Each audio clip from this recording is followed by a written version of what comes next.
जय हिंद दोस्तों। आज क्राइम स्टोरी में जो कहानी मैं आपको बताने जा रहा हूँ वह सहसपुर लोहारा कवर्धा जिला छत्तीसगढ़ का है। घटना हुआ ये है कि एक घर में एक महिला का शव लगभग 4 महीने से दफन रहता है और वह इंतजार करते रहती है कि कोई तो आए मुझे बाहर निकाले और मुझे न्याय दे। चलिए शुरू करते हैं। हुआ यूं है कि बांधा टोली सहसपुर लोहारा कवर्धा निवासी भोजराम पटेल को राजनांदगांव की रहने वाली लड़की कामनी निषाद से प्यार हो जाता है और दोनों शादी करने का फैसला करते हैं।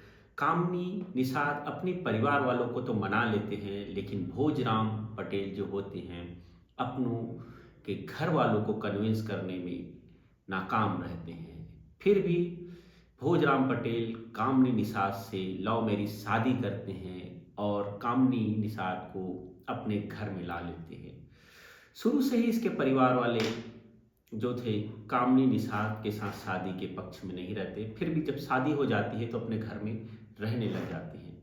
शादी होता है जुलाई 2025 में। जुलाई 2025 में शादी होने के बाद एक साथ रहते हैं।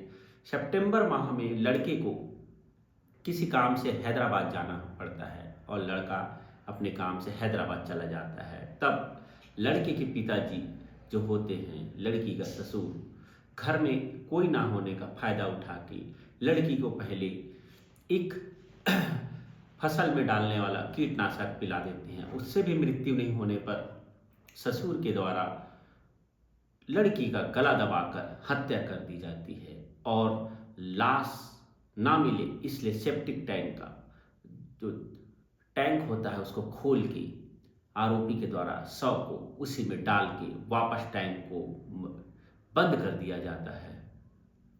उसके बाद ये जो आरोपी है जहर पटेल अपने बेटे को सूचना देता है कि बहू कहीं बिना बताए चली गई है। बेटा हैदराबाद से वापस आता है और लगातार पता तलाश करता है। नहीं मिलने पर सितंबर माह में ही मिसिंग पर्सन दर्ज होता है। मिसिंग पर्सन दर्ज होने के बाद पुलिस भी अपने तरीके से पूछताछ करती है, लेकिन कहीं पता नहीं चलता। कहीं पता नहीं चलने पर एक सूचना मिलती है 11 दिसंबर 2025 को। गांव वाले बताते हैं कि इसके यहाँ से सेप्टिक टैंक से बदबू आ रही है। पुलिस एक्टिव होती है, पुलिस पहुंचती है और जहर पटेल के निवास सेप्टिक टैंक को खोदा जाता है। खोदने पर बदबू और फैल जाता है तो पुलिस का शक गहरा हो जाता है, क्योंकि इसी घर से एक महिला नवविवाहिता गायब हुई थी। उसके पास से उसकी पता तलाश चल रही थी। पुलिस द्वारा शव बाहर निकाला जाता है। पहने हुए कपड़े और कुछ गहने के आधार पर उसकी पहचान की जाती है कि जो डेड बॉडी है कामनी निषाद का ही है। बाद मर कायम कर पंचनामा करके पीएम कराया जाता है।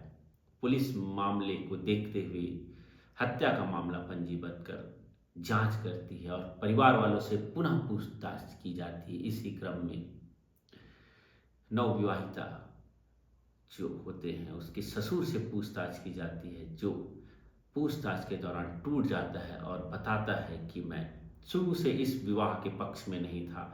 अपने बेटे की शादी अपने समाज में करना चाहता था, लेकिन बेटा नहीं माना और दूसरी जाति की लड़की से शादी करके ला लिया, जिसका यह मौका देख के बहू को जहर देता है। जहर देने से अगर उसकी मृत्यु नहीं होती है तो वो उसका गला दबाता है और उसके बाद शव ना मिले इसलिए सेप्टिक टैंक में भी डाल देता है और ये 4 से 5 महीने तक शव सेप्टिक टैंक में ही रहता है। लेकिन कामनी निषाद का शव कामनी निषाद इंतजार करती रहती है कि कोई ना कोई तो आएगा, मुझे बाहर निकालेगा और न्याय दिलाएगा।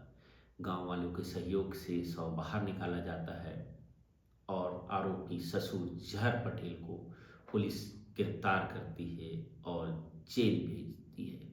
यह मामले में जल्द से जल्द चार्जशीट पेश किया जाएगा। हम आशा करते हैं न्यायालय से कि आरोपी को कड़ी से कड़ी सजा हो। जय हिंद दोस्तों। आशा करते हैं कि आपको स्टोरी पसंद आए। अच्छे लगे तो लाइक करें, सब्सक्राइब करें।